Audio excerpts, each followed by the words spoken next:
et que c'était un petit challenge en fait, parce qu'il était toujours au courant de mes mauvaises notes avant moi. Enfin, j'en avais pas beaucoup, mais bon, je me rappelle d'un 3 en allemand, je sais pas comment j'avais réussi ça, mais j'aimais pas trop l'allemand. Et c'était pas très agréable en fait, même si du coup il y avait quelques passe droits avec le fils de l'infirmière et le fils de la prof de sciences nat en fait. C'était quand même, on était un peu chez nous, donc ça c'était sympa. Non, ça se passe super bien. Les Je suis sciences nat. bon élève, voilà, sauf les sciences nat, Nat. mais bon. Ok, donc ça se passe bien, premier de la classe comme tu me disais tout à l'heure. La relation à autrui. Ouais, moi j'avais des copains, ça se Mm. passe bien, je suis super timide, je suis pas forcément trop prendre la place dans le groupe, j'ai l'impression d'être voilà, parfois un peu décalé, mais bon, je m'en Mm. sors, enfin globalement je m'en sors en T'as des fait, dans passions à l'affaire. côté, J'ai des passions. hormis la trompette. Non, la trompette c'est pas trop une passion, je vais faire du piano moi, mais bon ça prenait trop de place, c'était peut-être trop cher, je sais pas, en tout cas je me suis retrouvé avec une trompette, c'était pas trop mon truc, je fais du judo, j'aime bien le judo, j'en fais des années, jusqu'à avant d'avoir quelques soucis de santé, j'ai dû arrêter, c'était un grand drame en fait. Moi le sport c'est pas forcément une grande réussite finalement. Voilà, j'ai le judo, je fais la musique, j'aime bien, mais au bout d'un Mm. moment ça va pas. Après bon, un peu plus grand c'est l'heure des ordinateurs, Ah. voilà, donc Alors, là c'est ma grande passion, je tombe tu là-dedans parce commences que c'est comment? un univers qui m'est totalement ouvert, où je peux faire ce que je veux, quand je veux, il y a nos limites en fait, Mm. donc ça je kiffe bien. Sinon je suis un grand passionné de pêche. Donc voilà, je passe beaucoup de temps au bord de l'eau à la pêche parce qu'à la fois je suis un peu introverti, j'aime bien la nature, j'aime bien être au calme et il y a aussi quelque chose que je partage avec mon père. Donc Mm. voilà. Et donc lycée d'abord. Enfin lycée, je pense que Alors lycée et lycée, je m'en vais au ordinateur. Ouais. lycée technique, donc ça c'est un grand truc parce Bien. qu'après tous mes copains, moi, il n'y a personne qui a été Mm. au lycée technique. Moi je vais au lycée technique faire un bac E parce que le lycée de Vierzon c'est un bon lycée qui est assez renommé. Et puis surtout, C'est je ne veux pas faire de sciences nat. Donc, j'ai c'est compris. le meilleur moyen de ne pas faire sciences C'est nat quoi? à cette époque-là, c'est d'aller faire un. Alors, eux, c'était l'équivalent du bac C à l'époque, donc bac scientifique, Mm. mais à composante technique. Donc, on remplace la science nat et puis je sais pas quoi d'autre par bon, plein de trucs techniques et plein de dessins industriels. Ça fait que je vis ma vie en 3D. Moi, j'ai toujours aimé ça, voir les choses en 3D. Et voilà. Et ce que tu aimes, c'est construire aussi. Ah ouais, Et alors les là, du coup, je architectures. construis plein de Ouais. trucs, voilà, je teste plein de choses, la céramique, l'électrotechnique, la fonderie, de la chaudronnerie, enfin voilà, je fais plein de choses différentes que j'aime bien découvrir. Et puis voilà, Pas mal. le Ah, lycée, ça se passe bien, ça se passe bien. et puis voilà, Ok. Mais l'informatique va quand même jouer un sacré. Ouais, Je bah trouve après, pas là, le mot, ça, mais. c'est les débuts de l'informatique, c'est Ouais. au lycée, et ça reste quand même un peu marginal, parce que à cette époque-là, on ne fait pas d'informatique vraiment au lycée, quoi. Mm. En fait, c'est juste le début, j'en ai fait en prépa, donc Ah, parce que plus après, tard ouais, en fait. c'est ça. Donc tu t'as ton bac, ok, nickel. Et ensuite, J'ai mon bac et là, en première, j'ai un prof de français, un prof de maths qui me dit « Ah, je vous verrais bien en prépa à Tours ». Et alors moi, je n'ai jamais imaginé que je pourrais aller ailleurs que dans la prépa du lycée technique et mm, aller aux arts et métiers, en fait, qui était le boulevard. Et je me mets ça en tête, en fait, que comme j'adorais ce prof, en fait, que j'allais faire un dossier pour aller à Tours. Et me voilà parti à Tours. Qui était Mais alors là, c'est la grande aventure de sortir de la Cambrousse, en fait. Aller dans une grande ville qui est. Bon, c'était pas Paris, mais voilà, c'est une grande. ouais, et début de la liberté. Ah ouais, c'est le début de la grande liberté. Alors, un peu de la. Je me rappelle mon arrivée à Tours. Hein, je pense que le dortoir était napoléonien, le parquet devait dater de Napoléon à peu près. C'était avec 40 lits alignés. Je me suis dit comment je vais survivre dans ce truc-là. Mais bon, finalement, j'ai survécu Ok, en prépa, quoi. ça se passe comment? Donc tu fais tes 2 ans. Ah, je me fais des super amis. Ok. Je fronge, je galère, mais je me fais. Parce que là, le niveau, c'est un autre niveau en fait. Et donc, je suis vraiment challengé. J'ai Mm. des profs qui sont vraiment challengeants. Mais bon, T'apprends plein de trucs. j'apprends plein de trucs. Je ne sais pas trop ce que je veux faire. J'ai envie d'aller faire des travaux maritimes. Je ne sais pas trop pourquoi, parce que j'aime bien construire des choses et j'aime bien la mer. Donc, je veux dire, je vais faire travaux maritimes. C'était une option en fait militaire, des travaux publics. Et comme j'ai été exempté pour des raisons de santé, bah, je ne peux pas faire travaux maritimes. Et, voilà. Et du coup, je vais finir au concours à faire des télécoms et de l'informatique à Brest. Donc finalement, je vais construire en virtuel au bord de la mer. Alors, Là, c'est encore en plus de liberté. donc, Encore plus. tes réformes, ça t'aurait plu l'armée ou pas? Enfin, de rentrer dans ce cadre militaire ou pas? Eh ben, j'ai toujours été passionné, moi. Mm. Là, j'ai une passion, en fait, c'est voilà, d'étudier des moments de guerre, en fait, de conflit dans l'histoire. Je suis un grand passionné de la Deuxième Guerre mondiale, en particulier. Et là, en ce moment, écoute, je suis assez passionné de ce qui se passe. Je suis beaucoup de ce qui se passe en Ukraine. En Ukraine. Et c'est toujours été un peu ambivalent, cette histoire avec l'armée, parce que je me retrouve un peu exempté, en sachant pas trop comment, parce que enfin, voilà, c'est un peu bizarre comment ça se passe avec l'histoire familiale. Et ouais, il y a une sorte de regret. Bon, après, ça m'a gagné du temps, j'ai gagné un an. Ben oui, puis J'aurais pu faire des choses, j'ai des copains qui font des t'as- choses assez sympas à l'armée, en fait, dans C'est la vrai. sécurité, dans les services secrets, etc. Mais bon, voilà, c'est une non-rencontre Mm. qui aurait pu se faire et qui s'est pas faite. Ok. C'est comme ça. Et donc c'est ce moment effectivement difficile dont on parlait là précédemment sur ta maman qui a par transfusion à l'époque eu le sida. Ah ouais, ma maman, elle est transfusée. Alors, je sais pas si c'était 83 ou 85, je me rappelle plus très bien, mais elle a dû avoir un des derniers paquets de sang contaminés. Et du coup, elle a le sida. Moi, ce que je sais pas pendant des années, parce que je l'ai su quelques mois avant sa mort, en fait. Alors que j'étais étudiant en Bretagne. Hein, et voilà, c'était assez particulier, mais du fait que c'était décrit en tant qu'anomalie sanguine, etc. Donc toute la famille, enfin à ce moment-là, ils ont trouvé des anomalies sanguines dans la famille. Donc du coup, j'ai eu plein de tests, je suis servi de cobaye et tout. Au niveau du sang, c'est là qu'ils avaient vu que j'avais une anomalie en fait. Ils se sont dit on prend pas Et, dans le doute. et à l'époque, l'armée, moindre truc, c'était C'est vrai qu'à compliqué l'époque. pour eux. Et donc, ok, anomalie, on prend pas de risque. S'il est sur un terrain d'opération et qu'il saigne, hémophilie et tout, donc voilà. Ouais, mais tu es quand même vachement résilient parce que donc, après la prépa, tu vas continuer à avancer parce qu'il faut et tu vas intégrer quoi? Là-bas, du coup, j'intègre Télécom Bretagne, qui est une grande école de télécom, du concours des mines, en fait. Voilà, c'est une belle réussite pour moi, je suis assez content parce que c'est l'école dans laquelle j'avais envie d'aller. T'apprends quoi là-bas?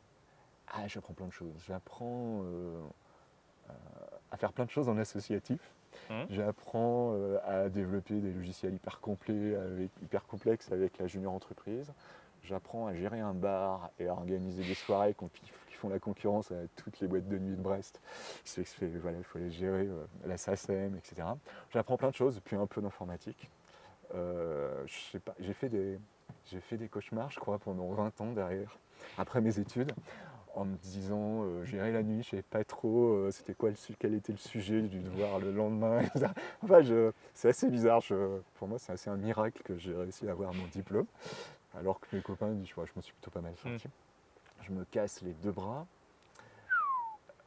En organisant une soirée, je tombe d'une échelle de 8 mètres de haut. Je finis à l'hôpital, les bras en miettes et plâtre comme ça pendant des semaines. Voilà, c'est la grande aventure pour moi, mon école d'ingénieur.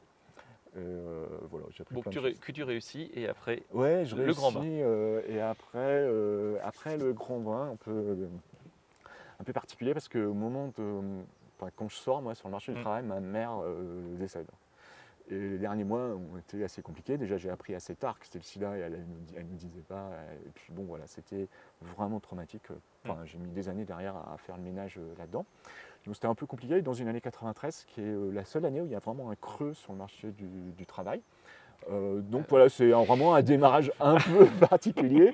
Mais bon, finalement, je me trouve voilà, un poste sympa dans une boîte dans laquelle je voulais vraiment travailler. Et puis la partie à Paris, où je ne sais pas pourquoi je suis atterri à Paris. J'y suis toujours après 25 ans, mais j'avais, je pense, aucune vocation à être parisien. Et pourtant, des fois, la vie fait qu'il se passe des choses qu'on n'attendait pas trop. Voilà, j'ai vraiment fait une carrière dans l'informatique. Et alors très, donc, très variée. on va parler de plein de choses. Donc là, tu commences avant de passer chez Orange parce que Ah ouais, je commence chez Sun Microsystems. Sun Microsystems, Sun. c'était génial. pour cette époque-là, il faut Ah voir, c'est un constructeur informatique californien qui a vraiment remarquable. apporté énormément et qui était c'était vraiment le Graal, quoi. C'était la référence. Et moi, je voulais aller travailler chez eux, faire de la recherche à Grenoble au niveau de la. Et ils prenaient que des seniors et ils m'ont dit on vous propose un poste à Vélizy dans le support. Ah bon. Alors, tu as fait quoi en support? Ah bon, j'ai tout appris de comment ça marchait. Je faisais du support logiciel et j'étais pas Enfin, je gérais plein de grandes banques. Mm. Enfin, à l'époque, ça, c'était vraiment un constructeur. C'était quand même assez costaud comme matériel. Donc, Oui, c'est vrai. je me rappelle, je faisais de l'astreinte. Je me rappelle une banque qui a appelé à 4 h du matin. Il faut venir nous réparer la machine si on la fout sur le trottoir, etc. C'était rigolo. Moi, j'avais 1 an d'expérience. Je gérais des trucs comme ça. Donc, c'était vraiment sympa. Ça m'a fait faire des voyages en Californie, aux US, voir la R&D et tout. C'était intéressant. Voilà, c'était mon début de carrière. Ok. Tu restes chez eux combien de temps? Bah, je reste pas chez eux très très longtemps parce qu'en fait je fais vite le tour hein, et Mm. je m'ennuie un peu au Alors c'est ça support. ta caractéristique aussi, Moi je fais qui est vite la le mienne un tour. peu, c'est Oui. qu'il faut que ça bouge, enfin il faut qu'on voit beaucoup de choses. Ah mais moi je fais très vite moi. Ouais. Tout ce qui est nouveau pour apprendre, ça me passionne donc je fais vite le tour et à un moment je m'ennuie. Donc si ça bouge pas vite et eux ils avaient un truc comme quoi au support il fallait rester 3 ans quoi. Mm. Et moi j'étais déjà senior au bout de 9 mois quoi. Et donc bon après j'ai fait des choses mais là j'avais rencontré un gars qui travaillait, qui était le responsable de l'informatique interne, il voulait que je bosse avec lui, j'étais super motivé et lui il se fait débaucher par Elis, leader de la blanchisserie. Alors si on prend la Sun Microsystems, c'est vraiment le Graal des constructeurs informatiques et la blanchisserie, on a les deux extrêmes de ce qui peut. Enfin c'était vraiment rigolo. Et il me dit j'ai besoin d'un architecte pour tout construire l'infrastructure de nouveaux systèmes d'information de la boîte. Et voilà comment je suis passé de la L'informatique pure et dure. célèbre constructeur informatique à la blanchisserie. Ah oui, t'apprends J'avais plein un de bureau trucs. dans des douches en fait, C'est génial. à côté de la chaudière et quand ils venaient mettre du gasoil, des fois ils m'en foutaient partout. En fait. C'était assez curieux, mais je me suis amusé. Ouais, c'est ça. Moi j'avais 1 an et demi d'expérience et j'ai construit un système d'information. Il y avait sur 100 sites. C'était Un gros truc. c'était un énorme Lego, je faisais ce que je voulais, et je construisais le truc, donc c'était vraiment génial pour moi. Et je me suis vraiment amusé pendant 2 ans et demi, jusqu'à temps qu'on ait fini de construire le truc. Bon, puis après, ça a été externalisé et tout. Je me suis retrouvé à faire autre chose. Ce qui est important, je pense, et plus ça avance, plus c'est ça, c'est s'amuser. Moi, Alors ça, il faut. je suis passionné, j'essaye de comprendre, et puis mon truc, c'est d'aller explorer les limites. Donc j'essaye toujours de voir si on pourrait faire mieux. Et là, par exemple, chez eux, ils avaient un enjeu. 100 sites, comment on maintient 100 sites sur toute la France quoi. Le jour où il faut aller faire une maintenance, il faut se promener dans toute la France, ça prend un an, 6 mois. Quoi. Moi, j'ai tout fait à distance. À l'époque, il n'y avait quasiment pas d'internet, des petits bouts de modem et tout. J'étais juste chez moi, j'appuyais sur un bouton, et puis hop, ça se faisait tout seul. Même chez Sony, ils n'avaient jamais vu ça en fait. Donc moi, c'est ça qui me passionnait, c'est comment aller plus loin que là où les autres vont. Et je pense que j'étais explorateur, pionnier dans un autre temps. T'as un côté d'innovation, toi, clairement. Et c'est pour ça que j'adore la montagne, parce qu'il y a toujours derrière le col quelque chose d'un peu plus loin où je pourrais aller au-delà de mes limites ou au-delà des trucs où quelqu'un n'a pas été, etc. Donc je suis vraiment, je suis un explorateur bâtisseur, je suis un pionnier en fait là-dedans. Puis bon, une fois j'ai planté mon drapeau, je fais 2-3 trucs, etc. Ça m'appelle d'aller voir autre chose, plus loin. Voilà. D'ailleurs, à propos d'aller voir autre chose, donc tu termines effectivement l'infrastructure et après Et bien après, je me retrouve je suis embauché comme expert. Alors après, je passe dans la banque. Là, c'est marrant parce que de la tour de la Société Générale où j'étais, je voyais quasiment mon ancien bureau dans un truc qui ressemblait à rien. Et c'est les tours de l'SG, les plus classes de la Défense. Et je me retrouve là, vendu une fortune à la journée. Je ne sais même pas, au début, j'ai rien à faire, j'ai même pas d'ordinateur. Mais je suis payé une fortune. Enfin, moi, je suis payé ce que je payais, mais ma boîte facture une fortune pour faire des trucs. Je fais plein de trucs, puis en fait, ils suivent jamais trop ce que je dis. Je sais pas trop pourquoi. Au bout d'1 an, je me dis bon, c'est bien, ça va l'air sympa, mais je n'ai pas l'impression de contribuer à grand chose. En tout cas, ça me paraît. Voilà. Donc, je fais ça un petit moment. J'interviens dans mon expertise pour aller gérer des gros systèmes hyper sécurisés. Et puis, j'ai l'opportunité d'aller plutôt faire des ressources humaines. Et je me retrouve c'était l'époque où c'était compliqué, 99-2000, de recruter des consultants en informatique. Et donc, je gérais 70 consultants. J'étais assez jeune, mais je gérais 70 consultants en prenant soin d'eux, pour pas qu'ils s'en aillent en fait. Et donc, je passais mon temps à les augmenter, à savoir où ils voulaient aller en formation, ce qu'ils voulaient faire, etc. Et j'adorais ça. c'est génial. Oui, et ça, c'était un peu le début de prendre soin, les d'aider les gens à trouver leur place, à se développer, à révéler leur potentiel, etc. Et je fais beaucoup de recrutement, je me vais au Québec, recruter, etc. Et j'adore ça, et j'ai fait ça pendant assez longtemps, et j'aurais fait ça très longtemps en fait, parce que j'étais vraiment au bon endroit, jusqu'à temps dans l'informatique, tous les 2 ans on était racheté. Donc on est racheté, changement d'organisation, puis ce poste n'existe plus, donc je me retrouve à faire d'autres choses, je pars dans la bulle internet. Au moment où elle éclate, Alors c'était une bonne idée. ouais, c'était ça, j'allais te J'y poser. suis resté, mais en fait, je crois j'ai fini ma période d'essai et le lendemain, ça a éclaté, un truc comme ça. Ce qui fait qu'après ma période d'essai, j'ai eu ma période de licenciement. Donc en fait, dans cette boîte, j'étais en période d'essai et en licenciement. C'était vraiment rigolo.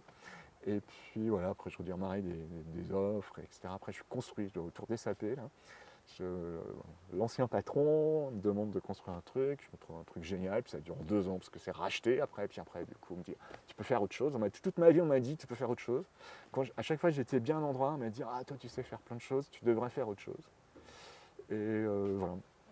Donc, c'est comme ça que je passe d'un truc à l'autre. Comment tu En as fait. vécu l'émergence d'Internet? Parce qu'après, on va passer au big Ah bah data moi, et tout alors ça. Ouais. moi, l'émergence Ouais. d'Internet, c'est moi. C'est-à-dire que je suis en 80, je commence mes études en 90, et là, je découvre le mail. Donc on peut échanger des mails. Et, euh, et c'est et c'était clé. On va chercher des jeux, on co-développe des choses, etc. Mais c'était tout le début. Il n'y avait même pas le web encore dans les années 90. Ça vient tout juste après, c'est tout le début. Le premier truc, c'est vraiment le mail. Et je me rappelle, donc après je sors, je vais chez Sun Microsystem, voilà, forcément on est connecté au monde en fait. Et quand j'arrive dans la blanchisserie, il n'y a pas de mail. Je ne m'étais pas rendu compte de ça, que dans la blanchisserie, il n'y a pas de mail. Et on se regarde avec mon copain, on dit mais on ne va pas survivre en fait. Donc le premier truc qu'on a fait, on a fait acheter un modem et pris un abonnement pour se connecter au mail. Et là, il y a eu un truc qui était intéressant, c'est qu'on ne le disait à personne, c'était juste pour les équipes informatiques qui utilisaient. Et un jour, quand on regarde ce qui se passe comme mail, on se rend compte qu'il y a des gens du métier qui commandent des draps et du tissu en Chine par mail. Et on ne savait même pas que c'était possible en fait. Et sans qu'on ait rien dit. Et c'est pour moi, c'est vraiment le truc qui dit c'est le début d'Internet, c'est quand ça sort de la technique en fait. Et pour du métier, il commence à y avoir un usage international de ça. Et je trouve que c'est vraiment, vraiment le début. Et voilà, c'est vraiment le mail qui pour moi est le plus symbolique de ça. Okay. Après, il y a eu le web, etc. C'est venu petit à petit, mais vraiment le mail en fait. Ok, tu termines la blanchisserie, enfin tu termines toute cette période-là ultérieure, et à un moment, effectivement, il y a Orange. Alors après Orange, en fait, je rentre pas chez Orange. Moi, j'ai un moment, je pars, c'était CGI, quand ça a été racheté par CGI, une société de service. Et je pars dans une PME où j'ai un ami qui travaille pour aller. J'ai l'impression que j'allais construire quelque chose, puis en fait pas vraiment, mais je m'en suis rendu compte qu'une fois dedans, et c'était un peu compliqué pour moi. Mais voilà, je travaille dans une PME qui fournit des postes de travail virtuels, donc c'est le début de la virtualisation, pour des usages assez particuliers. Et je vais faire du conseil. Donc je fais du conseil pendant un moment autour des technologies de virtualisation. Donc là, c'était vraiment tout le début de la virtualisation, avant qu'on parle de cloud, etc. Mais ça, j'ai vraiment vécu, j'étais un expert de ça au démarrage de ces technologies-là. Ouais, tu as créé des clouds, enfin tu as accompagné. Ah oui, mais moi j'étais là, j'allais voir des sociétés, j'étudiais vraiment leurs usages métiers, mais vraiment je rentrais dans leur métier en fait, pour voir dans les usages nomades, etc. Ou dans les vraiment de l'utilisateur jusqu'au vraiment data center, pour aller proposer des transformations en intégrant des technologies de virtualisation. Ce qui est bien, toi, c'est que tu écoutes les gens et tu proposes des solutions. Et ce qui est le cas j'ai adoré, moi, écouter les gens. Ouais. C'est-à-dire, moi, j'ai toujours... j'adorais à l'hôpital, j'ai fait plein de postes. Mais à chaque fois, dans la blanchisserie, je trouvais ça génial, quoi, comment ils travaillaient. J'allais voir dans l'usine, comment ils faisaient. J'ai toujours été intéressé par ce que fait chacun, en fait, dans son activité. Donc là, dans ces missions de conseil, j'ai travaillé pour tous les types de boîtes, dans des associations qui s'occupaient d'handicapés, dans de la santé, dans de la chimie, dans de la banque, dans absolument tout, en fait, et aller voir concrètement comment ils faisaient, en fait. C'est-à-dire avec les gens à côté d'eux, en fait, pour voir ce qu'ils faisaient de leur ordinateur, comment ils discutaient avec leurs clients, etc. Et pouvoir optimiser les choses. Quand je t'écoute, ce qui est très amusant, c'est que je vois comment ça se tisse, en fait, sur l'analyse de la machine humaine, l'écoute et la proposition de solution, ce que tu fais aujourd'hui d'ailleurs en PNL, on y reviendra tout à l'heure. Et c'est vrai que tout se lie depuis tout petit, c'est quand même très très intéressant de voir comment tout s'imbrique. Ah oui, mais on le voit c'est vrai qu'on le voit qu'à posteriori. Ouais, c'est C'est ça. ça qui Et est là- intéressant dans les trajectoires. Mm. Et c'est ça aussi. Enfin, moi aujourd'hui, je fais beaucoup de travail sur le sens, la mission de vie, etc. Donner du sens à son histoire, ça confirme le fait Oui. qu'on est dans la bonne direction. Parce que souvent, on voit à quoi j'aspire. Mais quand le à quoi j'aspire, il a du sens Mm. avec toute la trajectoire, ça, c'est vraiment intéressant. Ça confirme le bon truc, quoi. Et hop, tu vois, transition, tout amené sur un plateau. Orange, question de sens, transition. Parce qu'on y arrive. Alors le sens, ouais, à un moment le sens, enfin c'est bien, je fais de la technique et je suis beaucoup dans je suis capable de. Oui. On m'a souvent dit ça, ah tu devrais faire ça parce que tu es capable de.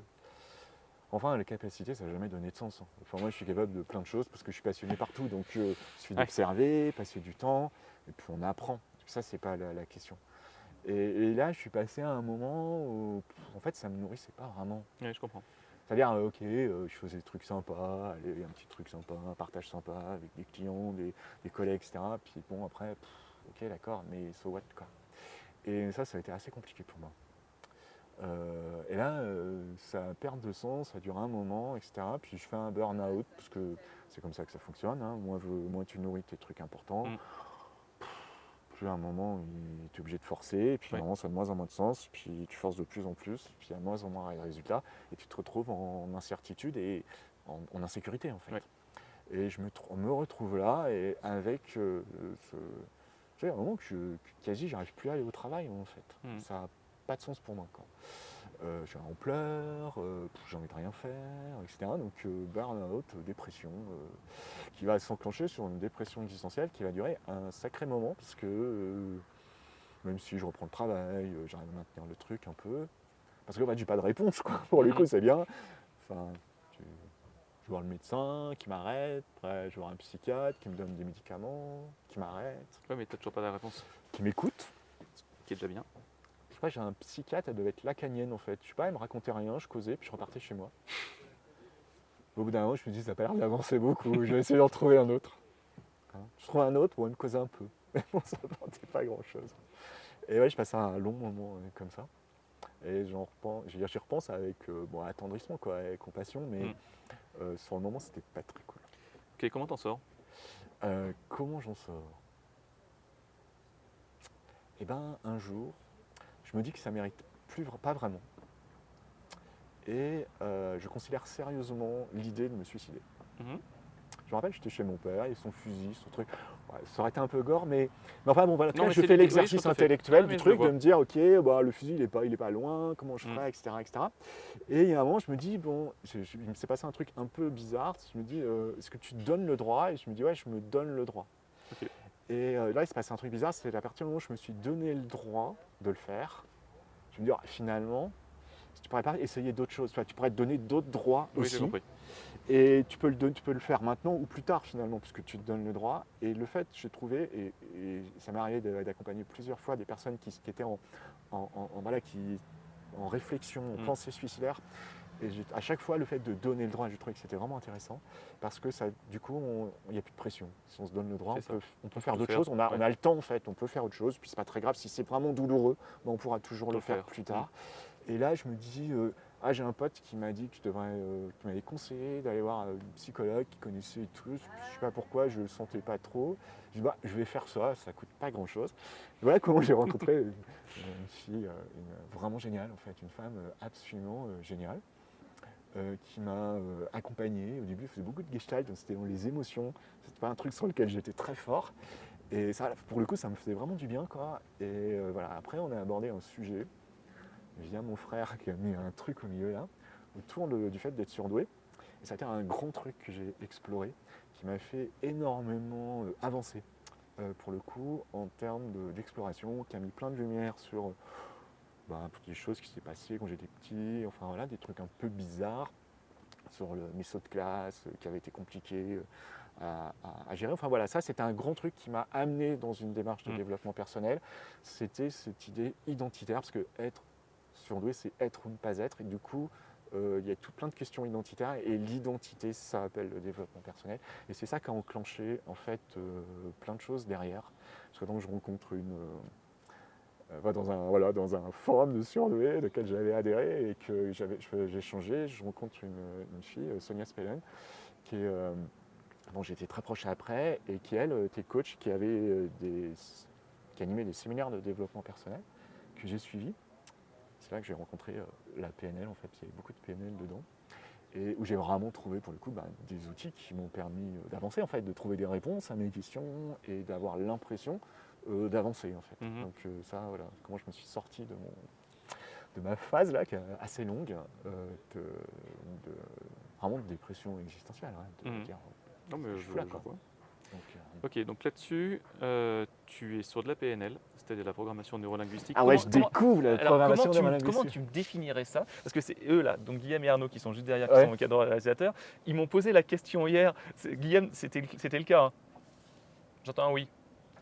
Voilà, c'est ça. Et j'ai tâché de leur donner une réponse, mais je veux bien que tu leur en donnes Alors de peut-être ton. fallait aux origines de la programmation neurolinguistique, on est dans les années 70 avec une culture autour de la cybernétique, on est vraiment dans des débuts de réflexion autour de l'intelligence artificielle, etc. Et en fait, l'idée de la programmation neurolinguistique au départ, c'est de dire, mais il y a des gens qui sont hyper doués pour faire quelque chose. Bon, par exemple, si on prend Walt Disney, tu es hyper doué pour la créativité. Il y en a d'autres, ils ont beaucoup étudié tous les grands accompagnants, Virginia Satir, qui était une thérapeute qui a beaucoup accompagné en familial, etc. Voilà, ils ont Milton Erickson, qui était un thérapeute hors du commun en hypnose. Ils ont dit, mais comment ils font? Et si on pouvait ce qu'on appelle modéliser en PNL, c'est-à-dire observer comment la personne fait, Mhm. et après le coder, enfin le décrire, après on peut l'apprendre à d'autres. Donc le départ de la PNL, c'est comment j'observe l'excellence et du coup je vais pouvoir l'apprendre à Et d'autres. l'appliquer. Ouais. Donc on est dans l'observation, la modélisation. C'est pour ça qu'il y a beaucoup de protocoles en PNL. C'est des programmations neurolinguistiques, c'est des sortes de programmes. Pour moi qui suis informaticien, ça me parle bien. C'est très simple. En étape 1, il faut faire ça, étape 2, il faut faire ça. Et à la fin, on a le résultat, puisque le programme, il est fait pour ça. Donc c'est ça à l'origine la PNL. Donc ils ont absolument étudié tout ce qui fonctionnait dans la communication, dans l'accompagnement, dans tout en fait. Donc on trouve en PNL tous les outils clés si on veut se développer personnellement ou Tout le professionnellement. coaching de sportif de haut niveau ou de Mais en fait, directeur de. vous faites tous, tout le monde fait de la PNL. Oui. Par exemple, je sais pas, après moi j'ai eu pas mal de formations de management quand j'étais manager dans des grandes boîtes, mais il y a la moitié des 2/3 des formations de management, c'est des outils de PNL qu'on dedans. Pourquoi? Parce que comme c'est ce qui marche, et à un moment, ce qui marche, on va l'utiliser. Donc on va l'utiliser dans la performance, par exemple pour le sport. Moi, je fais pas mal de coaching de jeunes sportifs. J'utilise pas mal de techniques de PNL. Pour moi, la PNL est parmi des techniques les plus puissantes en préparation mentale. Donc ça peut être utilisé pour le sport, pour les examens, pour les entretiens, pour n'importe quoi en fait. Donc ça, il y a ça, mais autour de l'écoute, autour de la libération des traumatismes. Je fais beaucoup d'accompagnement de traumatisme. Cette semaine d'ailleurs, on est sur cette thématique-là dans la formation que j'anime. En fait, c'est hyper puissant. Alors, ce qui est bien, tout est bien, mais ce qui me touche particulièrement, puisque là, on va reprendre 2 secondes le côté enseignant, parce que je le suis aussi, mais pas que, mais ça me plaît énormément de transmettre et d'accompagner, c'est ton choix d'accompagner, de te focaliser en tout cas sur l'accompagnement des jeunes. Et pour ça, il me semble bien, alors je peux confondre, mais tu vas reprendre une école. Tu vas d'abord être dans. Ouais, il y a plusieurs étapes avant que tu arrives à l'élévatio. Ouais, c'est ça. Alors moi, quand je découvre la PNL, en séminaire, puis après, moi, je suis venu me former avec toi. Mais en fait, la première réaction, c'est je suis hyper en colère. Parce que d'abord, ça fait 5 ans que je galère comme un malade. J'ai failli me dire que j'arrête là, que ça ne méritait pas trop cette vie, etc. Comme un malade, avec aucune clé à part des antidépresseurs. Et là, tout d'un coup, je découvre toutes les réponses, en fait. Enfin, tout ce qui me manquait, quoi. Donc, je me dis, mais pourquoi ils ne m'ont pas dit ça plus tôt, en fait? C'est bien sympa, le psychiatre, mais pourquoi il m'a pas... Je me rappelle, le psychiatre, j'avais dit, mais je ne vais pas venir toutes les semaines vous voir. Le seul truc que je fais, au pire moment, c'est le seul truc que je fais de la semaine, c'est venir vous voir une demi-heure, quoi. Franchement, c'est pas une vie, quoi. Je ne vais pas être toute ma vie comme ça. Il m'a dit, non, mais non, vous inquiétez pas. Je m'inquiète pas. Qu'est-ce qui va se passer? Vous allez voir, il y a un moment, ok, c'est quoi Quand Ah, c'est les valeurs. J'étais, ah, génial, un truc intéressant quoi. Puis là, il me fait un schéma avec des enzymes du cerveau et tout. Je repars avec mon schéma, mais je sais pas quoi faire dans la réalité. Quand je suis arrivé en PNL, il dit, ouais, les protocoles pour travailler sur les valeurs, c'est hyper simple. J'étais assez en colère en fait. Et ce qui est venu tout de suite après, en fait, c'est une sorte de colère de dire, mais finalement, même, pourquoi on fait pas ça à l'école primaire? Parce que parce qu'en revoyant un peu mon histoire, je dis, mais c'est à l'école primaire que j'aurais eu besoin de ça. Mon saut de classe là, du CPS, j'aurais peut-être géré le truc autrement en fait, si j'avais eu un petit peu des choses comme ça. Ouais, enfin, soit la matière, soit un peu du soutien ou de l'accompagnement, etc. Et ça a été un peu le début de mon engagement pour les enfants. Vraiment, quand je parle Hmm. de jeunes, au début, c'était vraiment les enfants. Et puis, finalement, toutes les personnes avec qui j'étais, ou quand j'animais les séminaires, ou en PNL, bah, beaucoup avaient la même réflexion, en se Hmm. disant, mais... et pour le... Bon, ils ne l'avaient pas forcément pour eux-mêmes, a posteriori, mais ils l'avaient un peu pour leurs enfants. En disant, vous ne voulez pas faire quelque chose pour nos enfants, ce serait trop top s'il y avait quelque chose pour les enfants. Du coup, avec Sonia, on a monté les colos d'Unisson. C'était en gros des séminaires, mais pour des enfants. On prenait des 8-15 ans.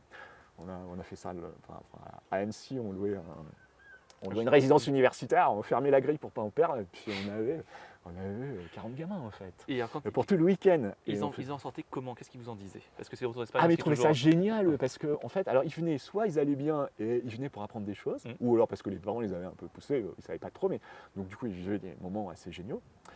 Soit ils arrivent, bon, tous les uns ou les autres, ils avaient quand même un peu leur petite faille ou leur handicap, etc. Je me rappelle d'une petite fille, je crois que c'est un énorme ancrage, un souvenir en PNL, que j'ai une petite fille de 7 ans, et elle arrive, elle pleurait, et puis on lui faisait se dessiner les petits, puis elle se dessinait en pleurant et tout, et elle dit, mais j'ai perdu tous mes grands-parents en fait, tous mes grands-parents sont morts. Et donc cette petite fille, ça faisait 3 mois qu'en fait elle pleurait. Et qu'elle n'arrivait pas à sortir de son truc, parce qu'à 7 ans, on ne fait pas son deuil. On ne va pas au cimetière, on fait rien, quoi. On ne voit pas à l'hôpital, on ne va rien. Et donc, on est privé de deuil, en fait, parce qu'on est trop petit. Et c'était compliqué.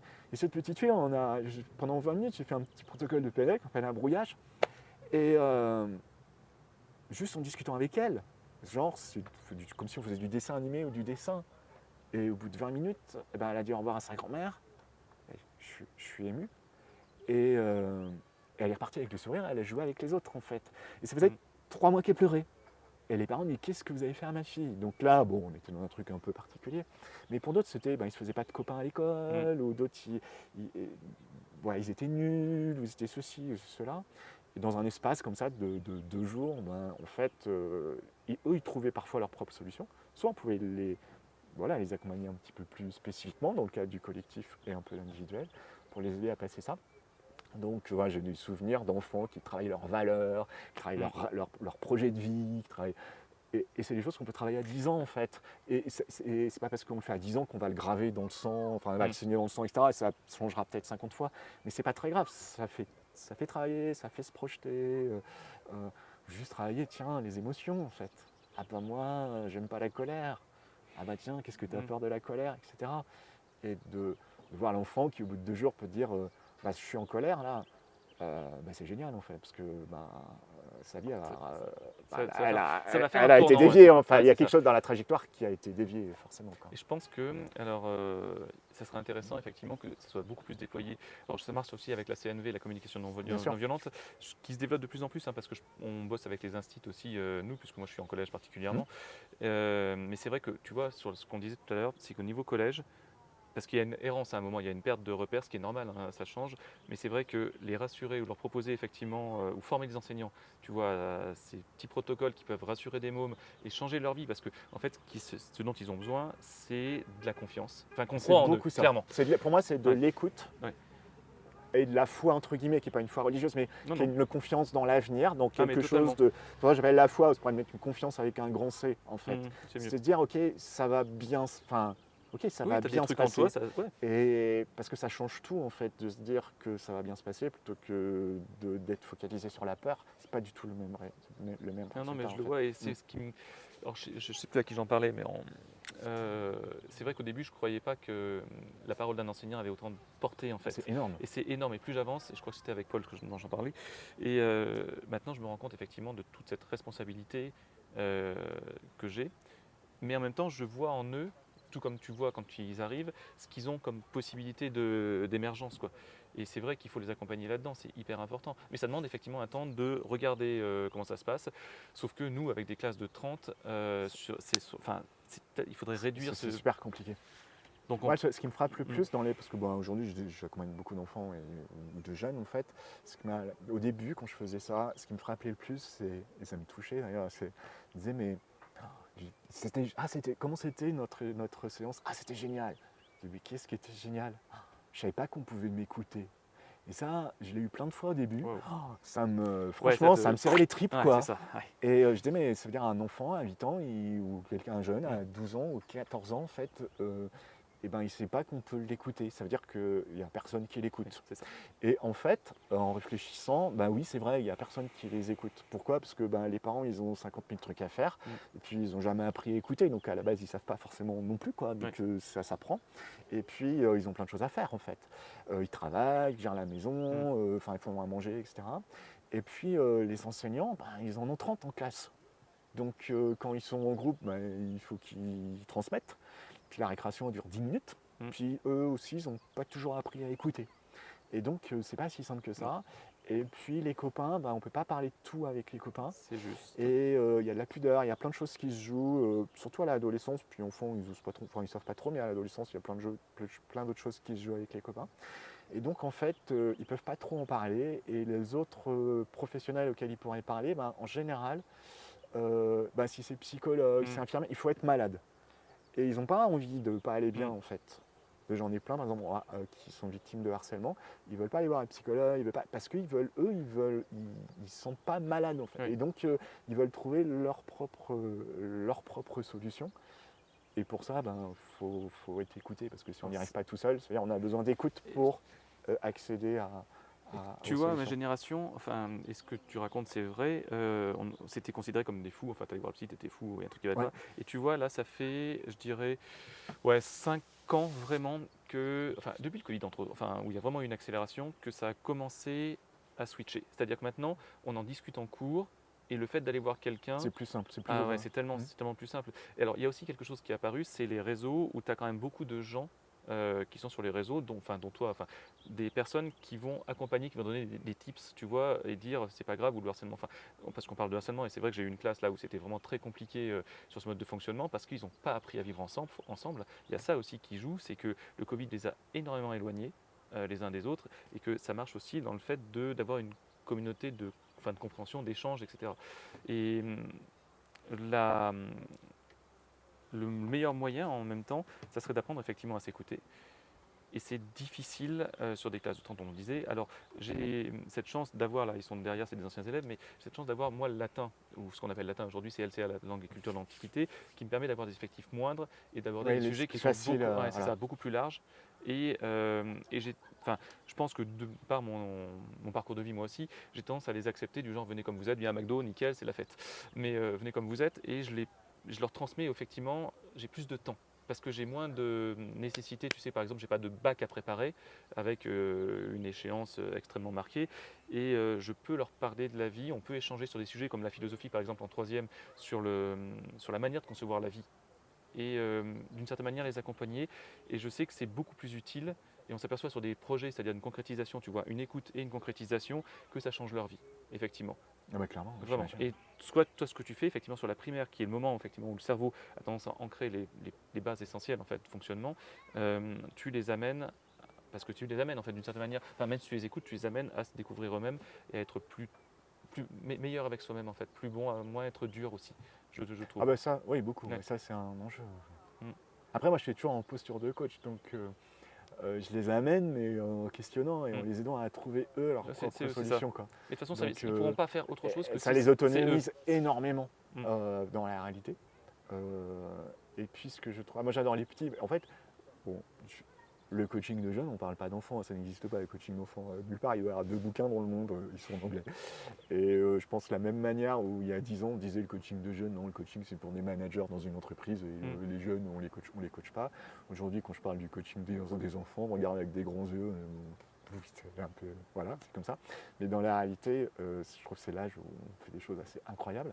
Parce que avant 11 ans, tout est facile en fait. C'est ça. Quand, quand je pose une question, j'ai une réponse, quoi. Il y a pas c'est cash, quoi. Donc c'est hyper efficace, quoi. Comment tu pourrais faire autrement? Je pourrais faire comme ci, comme ça, comme ça. Et si on essayait, pouf, pouf, pouf. Et puis voilà, en 40 minutes, on passe de 0 à 17 en histoire, parce que juste on a trouvé une autre stratégie qui est plus sympa, et que le petit démon là qui dit que c'est nul, on l'a transformé voilà, un doudou qui est plutôt soutenant, et que maintenant c'est bon, quoi. Il n'y aura plus le démon qui arrêtera au milieu du doigt, et puis voilà, c'est des choses aussi bêtes que ça. Et avec les petits, on est dans un monde de dessin animé, donc dans un monde de dessin animé, tout est malléable, et tout ce qui est bien, on le prend, pouf, et ça va vite. Tant que genre les vieux à 40-50 ans comme nous, c'est tellement gravé depuis un an que des fois, Faut se lever le matin. le temps de ramollir la croyance qui dit que c'est comme ça et pas autrement, il faut un petit moment, quoi. Des fois, des années et des années. Donc avec les enfants, il y a cette magie un petit peu comme ça qui fait que c'est tout plus facile, en fait. Ouais, c'est ça. Ouais. Il y a moins de barrières. Ouais. Et puis après, ils gravent pas des trucs. C'est le gamin qui grave qu'il est nul pendant 15 ans. C'est difficile après, je sais. Ça va être compliqué qu'il réussisse ses études, une carrière, etc. En fait, s'il n'est pas accompagné, ça va être compliqué. Ouais. Et ça, je pense que ce qui me touche, c'est pour ça que quand je forme des enseignants à la posture technique de coach, je les interpelle beaucoup sur écouter ça. Les petits, je suis nul, j'y arriverai jamais, etc. Parce que c'est aussi... Là, je suis intervenu dans une école, à l'école Maria Mater, à Roquefort-les-Pins, où il y avait l'école primaire, et en plus, parce que c'est une école maternelle. Donc en fait, on a formé tout le monde. Et en fait, dès les premiers mots, c'est incroyable ce qu'ils ont réussi à faire avec ça, parce que moi, en fait, je ne suis pas un spécialiste, moi, de l'école primaire, de l'école primaire. Enfin, je ne suis pas un spécialiste d'enseignement, par contre, je suis un spécialiste du coaching. Donc, moi, je partage, et puis dans des formations comme ça, avec des enseignants, je partage, et après, eux, chacun, à son niveau de classe, etc., a adapté ce qu'on avait fait ensemble pour eux, parce qu'eux, ils ont vécu, et après, chacun a adapté. Et c'est intéressant, parce qu'ils ne font pas la même chose en moyenne section que CM2, forcément, c'est pas du tout les mêmes trucs. Et pourtant, ils partent de la même intention au départ. Et voilà, je reviens sur là où j'étais, c'était vraiment d'écouter tous ces petits mots là qui à un moment vont se graver et vont mettre de la rigidité. Et ça change complètement la donne en fait. Si on les détecte assez tôt, ils n'ont pas le temps de se graver en fait. Donc, il y a un truc qui est fascinant, parce que je te regarde parler et je t'écoute attentivement, c'est que tu en parles avec... Enfin, tu t'animes, tu vois, quand tu en parles.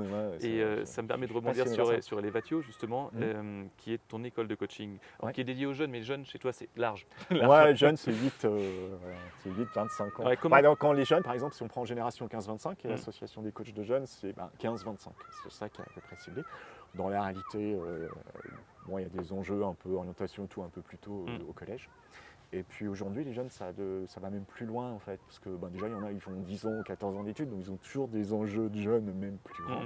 Et puis on voit qu'il y a beaucoup de jeunes, après 1 ou 2 ans d'expérience, ils se retrouvent au point de départ, en se disant que je suis au bon endroit, finalement pourquoi j'ai fait ces études-là, etc. Tout ça, c'est des enjeux de jeunes, donc même dans les 2-3 premières années professionnelles, on est encore dans des enjeux de jeunes, donc c'est plutôt 15-28. Voilà. Moi, après, je pense que c'est plus 8, c'est CP quoi.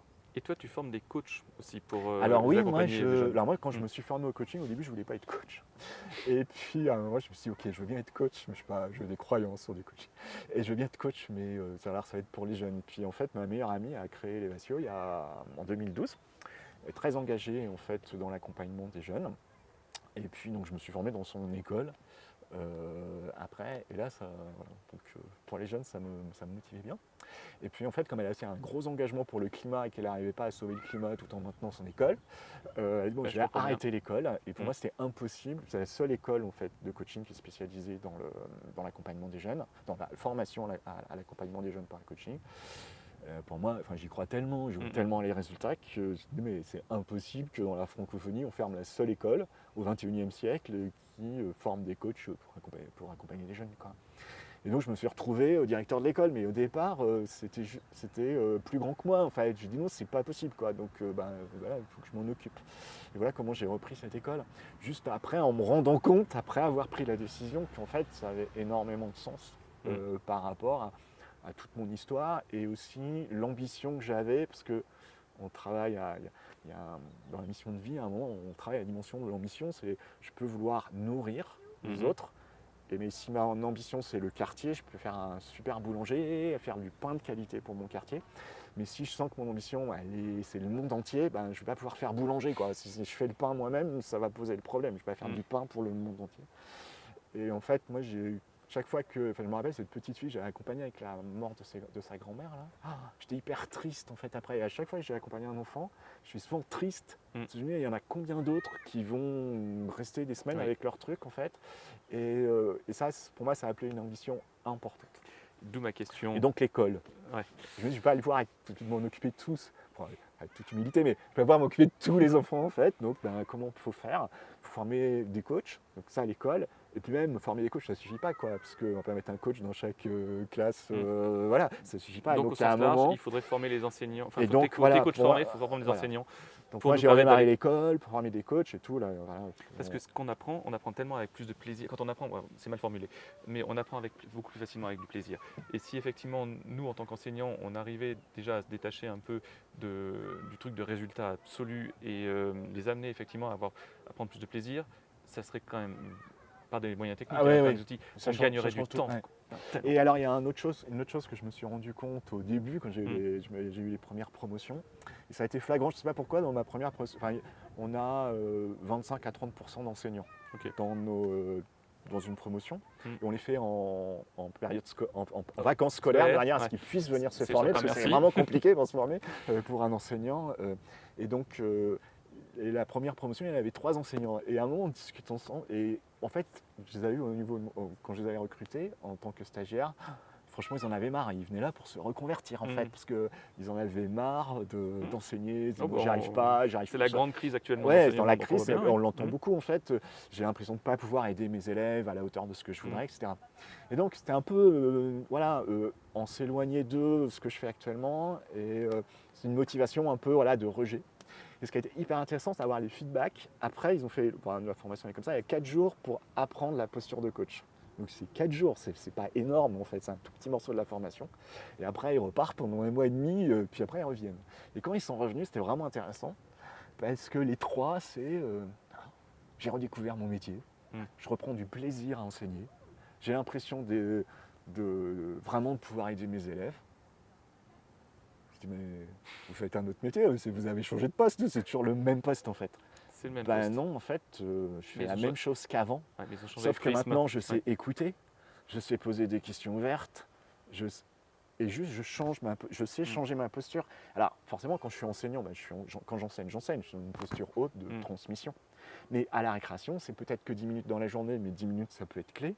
Les élèves ils viennent me poser une question, je me mets dans la posture de coach. Et c'est pas du tout la même chose en fait. Et ça, j'ai trouvé que c'était vraiment intéressant. Donc c'est pas forcément que pour l'élève. J'ai trouvé que la dimension pour l'enseignant était extrêmement intéressante aussi. Puis nous, après, on a monté les formations spécifiquement pour les enseignants, pour les écoles, en intra, etc. Et c'est vraiment quelque chose que je veux développer parce que je pense qu'il y a un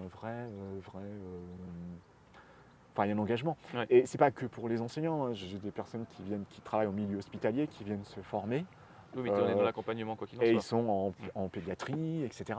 Et pour aider les enfants ou les jeunes à guérir plus vite, c'est super important de poser des bonnes questions, d'apprendre à parler positivement, de manière à motiver, etc.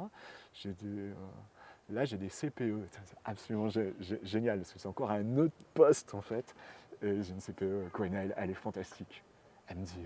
j'ai révolutionné le métier. C'est plus du tout le même collège depuis que... Elle est au milieu de la formation. Elle dit, quand j'arrive dans la cour, 500 élèves, c'est plus la même cour de récréation, en fait, parce que je suis plus la même. Et donc, je ne vois plus des problèmes partout. En fait, ça, je trouve que c'est vraiment intéressant. Je te remercie énormément déjà. Voilà. Pour ça. Et la grande question pour finir, enfin, il y en a plein, mais on va prendre celle-là. Comment tu te vois ou tu vois tout ce que tu mènes dans le futur ? Ta projection? Alors moi dans le futur, je suis encore dans la phase d'exploration là, mais je commence à bien avoir senti les différentes dynamiques, etc. Et je me vois vraiment dans un... Et j'ai commencé ça. Je me vois dans une identité, j'allais dire de leader, mais c'est vraiment le leader qui fédère ou qui donne envie d'eux, ou qui dit allez on y va ensemble et qui connecte. Moi j'ai toujours été aux passerelles, dans l'informatique j'ai fait tous les métiers, toutes les fonctions, tous les trucs, je dis toujours à la passerelle, comprendre chacun et avoir une vision globale des choses et vraiment à mettre les gens ensemble et à lancer des projets en fait avec les envies des uns ou des autres. Parce que ça fait aussi partie de ma mission. Je sais pas, dans l'école, il y a plein de nouveaux enseignants, parce que j'ai rencontré des personnes qui avaient la fibre qu'ils ne savaient pas forcément encore et qui avaient quelque chose à partager. Eh bien, je pense qu'il y a plein de personnes qui ont envie de faire des choses autour de la jeunesse, qui ne savent pas forcément comment, qui n'ont pas forcément la structure, etc. J'ai envie de faire ça. Et vraiment dans l'idée d'aller former le maximum de personnes, de ceux qui sont au contact des jeunes, à ces outils, à une posture de coach, à des outils qui sont intéressants dans le coaching. Pas forcément pour qu'ils deviennent tous coachs, mais qu'ils puissent avoir ces cordes supplémentaires à leur arc pour mieux accompagner en fait les jeunes dans le cadre de leur activité. Et c'est pas simple. Parce que voilà, les structures elles sont lourdes, parce que les croyances des fois elles sont un peu rigides, parce qu'il n'y a pas de financement, Mais comme moi j'aime bien les challenges, il n'y a rien de tout ça qui est vraiment un problème et que je me dis que j'avance là où je sens que l'eau elle peut passer, il n'y a pas trop d'obstacles. Et puis finalement je fais plein de connexions et je fais plein d'expériences. Et l'année dernière j'ai dit ok, je vais aller travailler dans une école primaire, on va monter un truc, j'ai trouvé une directrice d'école qui est passionnée, on a fait franchement c'est exceptionnel les retours qu'on a. Je travaille avec des missions locales, voilà, je fais différentes expériences. Ça fait longtemps que je travaille dans le supérieur, que je fais des choses dans le supérieur, c'est vraiment hyper intéressant. Et voilà, aller faire ces expériences-là et monter de nouvelles formations qui soient adaptées en fait, à ces différents publics. Et pour le coup, dernièrement, j'ai aussi l'hôpital qui vient me chercher, ça vient me reconnecter à une autre partie, à une autre fibre de mon histoire, de me dire il y a des hôpitaux. Et je suis admiratif de l'hôpital de Cannes qui a formé de ses employés au coaching pour mieux accompagner les jeunes à l'hôpital. Franchement, ça me touche beaucoup, la santé et la santé des jeunes en particulier. C'est sûrement quelque chose que je vais développer. Pour l'instant, je ne peux pas me disperser trop, mais c'est quelque chose que je développerai derrière, bien sûr. Je te remercie beaucoup. Avec C'était grand classe. plaisir.